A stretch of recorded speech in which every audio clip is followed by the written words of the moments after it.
1월 13일 목요일, 오늘의 말씀은 요한복음 4장 27절부터 42절까지의 말씀입니다. 우리 함께 봉독하도록 하겠습니다.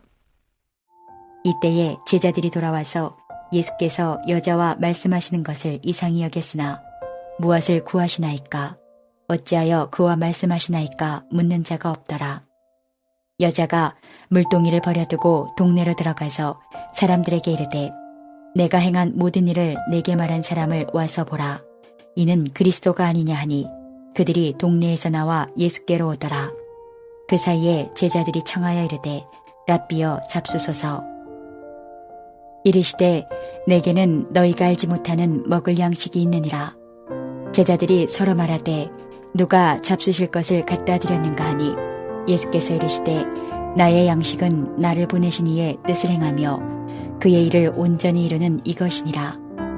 너희는 넉 달이 지나야 추수할 때가 이르겠다 하지 아니하느냐. 그러나 나는 너희에게 이르노니 너희 눈을 들어 밭을 보라. 희어져 추수하게 되었도다. 거두는 자가 이미 삭도 받고 영생에 이르는 열매를 모으나니 이는 뿌리는 자와 거두는 자가 함께 즐거워하게 하려 함이라. 그런즉 한 사람이 심고 다른 사람이 거둔다 하는 말이 옳도다. 내가 너희로 노력하지 아니한 것을 거두러 보내었노니 다른 사람들은 노력하였고 너희는 그들이 노력한 것에 참여하였느니라. 여자의 말이 내가 행한 모든 것을 그가 내게 말하였다 증언하므로 그 동네 중에 많은 사마리아인이 예수를 믿는지라. 사마리아인들이 예수께 와서 자기들과 함께 유하시기를 청하니 거기서 이틀을 유하심에 예수의 말씀으로 말미암아 믿는 자가 더욱 많아 그 여자에게 말하되 이제 우리가 믿는 것은 내 말로 인함이 아니니 이는 우리가 친히 듣고 그가 참으로 세상의 구주신 줄 알미라 하였더라. 오늘 본문은 어제에 이어서 사마리아 여인에 관한 이야기가 진행됩니다. 예수께서는 유대인들은 부정하다 여겨서 가까이 하지 않는 곳 사마리아에 직접 찾아가셔서 한 여인을 찾으시고 영원히 목마르지 않을 물에 대해서 말씀해 주셨습니다. 왜냐하면 그녀는 타는 듯한 이 영적인 목마름이 있었기 때문입니다. 그래서 그녀는 목마름을 채우고자 남편들을 찾아 헤맸었죠. 하지만 그녀의 근본적인 목마름은 해결되지 않았었습니다. 그저 떠돌며 목말라 했던 것이 그녀의 모습이었습니다. 그런데 어제 본문에서 예수께서 그 목마름을 해결해 주셨던 겁니다.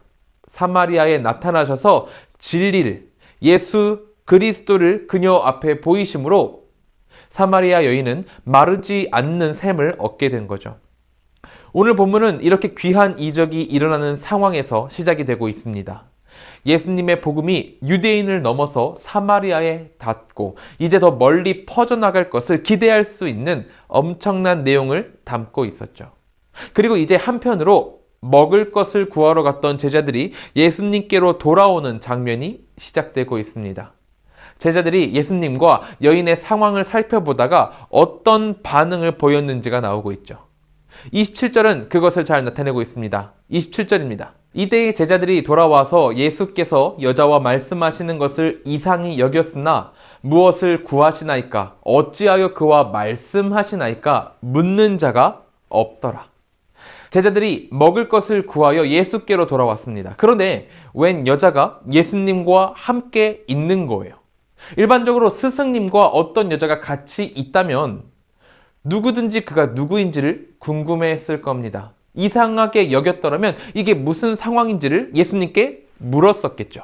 하지만 성경은 그 상황을 묘사하면서 제자들이 어찌하여 그와 말씀하시나이까 묻는 자가 없더라 라고 이야기를 하고 있습니다. 이는 예수님 앞에 있는 이 여인이 누가 봐도 사마리아 여인이었기 때문에 자신들은 유대인이라서 사마리아인과 말을 섞는 것을 옳지 않게 여겼다. 이것을 묘사하고 있는 겁니다. 하나님은 유대를 넘어 사마리아로 시선을 옮기고 계신데 사마리아와 그리고 온 땅을, 온 열방을 향해서 시선을 옮기고 계신데 주님의 뜻이 아닌 유대인들의 전통이라는 그 편견에 사로잡혀서 제자들은 그 일에 대해서 궁금해하지 않고 이 여인이 무엇인지 누구인지를 궁금해하지 않았다라는 것을 오늘 성경이 고발하고 있는 겁니다. 이러한 편견은 제자들로 예수님의 이적을 바라보지 못하게 만들었습니다.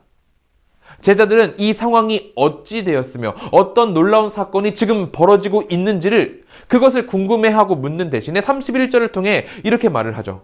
랍비여 잡수소서. 지금 예수님께서는 육의 양식을 뛰어넘은 영적인 양식, 절대로 마르지 않는 물에 대해서 이야기를 하시고 계신데, 그리고 또한 사마리아 여인이 그것을 받아들여서 진리를 깨닫고 마을로 돌아가서 그리스도에 대해서 이 동네에 엄청나게 열심히 기쁨을 나누고 있는데, 예수님을 전하고 있는데, 제자들은 여전히 육적인 시선에 머물러서 랍비여, 저희가 음식을 가지고 왔으니, 스승님, 우리가 음식을 가지고 왔으니 이를 잡수소서, 이렇게밖에 이야기를 하지 못하고 있는 겁니다. 편견이 그들의 눈을 가리고 놀라운 하나님의 이적을 바라보지 못하게 만들고 있었다라는 거죠. 이러한 문제는 현대를 살아가고 있는 우리에게도 마찬가지로 다가옵니다. 시험으로 우리에게 다가오죠. 제자들이 유대인들의 전통이라는 편견을 가지고 있듯이 우리 또한 교회의 전통, 그리고 현대인의 경험이라는 이런 편견을 가지고 있습니다. 그리고는 이 편견을 가지고 우리의 눈을 가리우곤 하죠. 하나님은 놀라운 일들을 지금도 행하시고 우리를 향한 뜻을 펼쳐 보이시는데 우리는 스스로 눈을 가려서 하나님의 놀라운 은혜를 보지 못하는 상황에 이르게 된다는 겁니다. 그러므로 이 아침 우리 성도님들과 함께 기도하기 소망하는 것은 세상이나 아니면 내가 가진 편견으로 우리의 눈을 가리지 않기를 원한다는 겁니다. 우리는 매번 하나님을 떠나서 우리가 가진 것을 기준이라 이야기를 합니다. 그것을 기준이라 이야기하고 그것으로 상황을 평가하곤 하죠. 하지만 우리 하나님께서는 그런 것에 묶여 계신 분이 아니십니다. 주님은 계획하시기를 복음의 힘이 더 확대되고 발전되길 원하십니다.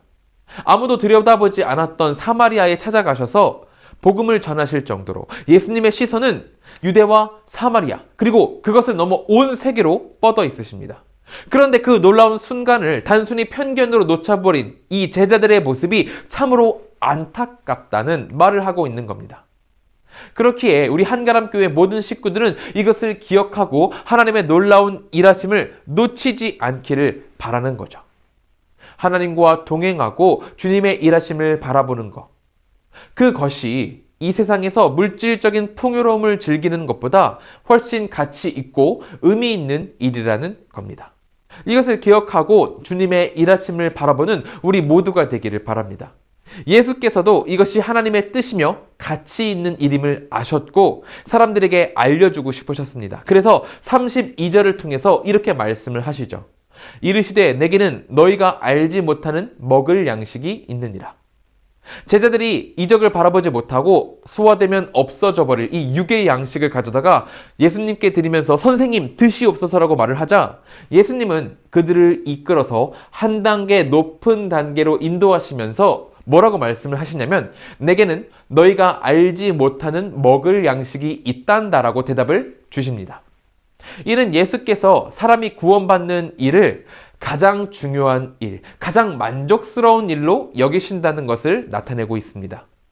사마리아인들에게 무관심한 제자들에게 예수님께서는 사마리아 사람까지 영생을 얻는 것이 우리 주 하나님의 뜻을 이루는 것이며 그것이 예수님 자신에게 얼마나 중요하고 만족을 주는 일인지를 양식에 빗대어 제자들에게 설명하고 계신 겁니다. 이 예수님의 말씀은 유대인들을 벗어나 유대인 넘어 다른 이방인들에게까지 복음을 전하는 일에 힘쓰자는 예수님의 권유였습니다. 하나님을 전하는 놀라운 일에 동참을 함으로 큰 기쁨을, 주님의 큰 기쁨을 함께 누리자는 기쁨의 권유였던 거죠. 예수께서는 우리에게도 사람들이 영생을 얻는 것을 목도하면서 우와, 나도 안 먹어도 배부르다 이렇게 고백을 하면서 함께 기뻐하기를 원하십니다. 이 교회 안에 서로 사랑이 싹 터서 하나님의 나라가 이루어지는 것, 내 이웃에게 하나님의 사랑이 전달되어서 열매가 맺어지는 것을 목도하는 것, 이 놀라운 일들을 바라보면서 예수께서 말씀하셨듯이 우와, 안 먹어도 배부르다라는 이 고백이 우리 안에 있어야 한다고 말씀을 하고 계신 겁니다. 2022년 새해를 시작하면서 우리에게 이 놀라운 비전이 함께하기를 바랍니다. 내 편견을 버리고 하나님의 기적이 일어나는 것을 목도하는 것, 그리고 그것을 기뻐하는 것, 이 두 가지가 올 한 해 우리 성도님들과 함께하길 바란다는 거죠. 여러분, 우리 하나님께서는 지금도 일하고 계십니다. 우리는 자고 쉬어야 하지만 하나님께서는 쉬지 않고 지금도 역사하고 계십니다. 그렇게 역사하신 것을 우리가 함께 목도하고 그것을 목도함으로 우와, 내가 안 먹어도 배부르다라고 고백할 수 있어야 하겠습니다. 그러므로 이 사실을 굳게 믿고 하나님과 함께 걸으며 경험합시다.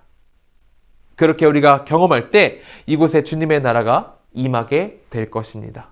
이것을 위해 간절히 기도하는 오늘 하루가 되기를 진심으로 축원합니다. 기도하겠습니다. 우리 이 시간 같이 기도하실 때에는 첫째로 내 편견을 버리고 하나님의 기적을 목도하는 한 해가 되길 기도하길 바랍니다. 둘째로는 한국과 세계를 위해서 기도할 텐데요. 사회, 경제, 문화, 정치, 그리고 이 코로나, 이 모든 것 가운데에 주님의 회복이 함께하기를 기도해 주시기 바랍니다. 셋째로 기도하실 때에는 필리핀의 정성호 김선자 선교사님을 위해서 기도하도록 하겠습니다. 섬기고 있는 모든 교회가 새해에는 더욱 풍성한 은혜 가운데 성장하도록 기도해 주시고, 코로나로 잠시 중단된 경찰학교 사역이 적절한 시기에 재개되도록 기도해 주시기 바랍니다. 셋째로는 건강하게 맡겨진 사역 잘 감당하실 수 있도록 같이 기도해 주시기 바랍니다. 우리 함께 기도하도록 하겠습니다.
제가 기도하고 마치도록 하겠습니다. 사랑과 은혜가 충만하신 하나님, 우리와 함께하여 주시옵소서. 2022년이 주님과 함께함으로 나의 편견을 버리고 주님의 놀라운 일들을 목도하는 그런 놀라운 한 해가 되기를 소망합니다. 주여, 우리와 함께하여 주시옵소서. 그리고 주님의 그 시선이 필리핀에 정성호 김선자 선교사님께도 함께하게 하여 주셔서 주님의 일들을 잘 감당해내고 주님의 큰 축복을 누리는 필리핀이 되도록 주여 인도하여 주시옵소서.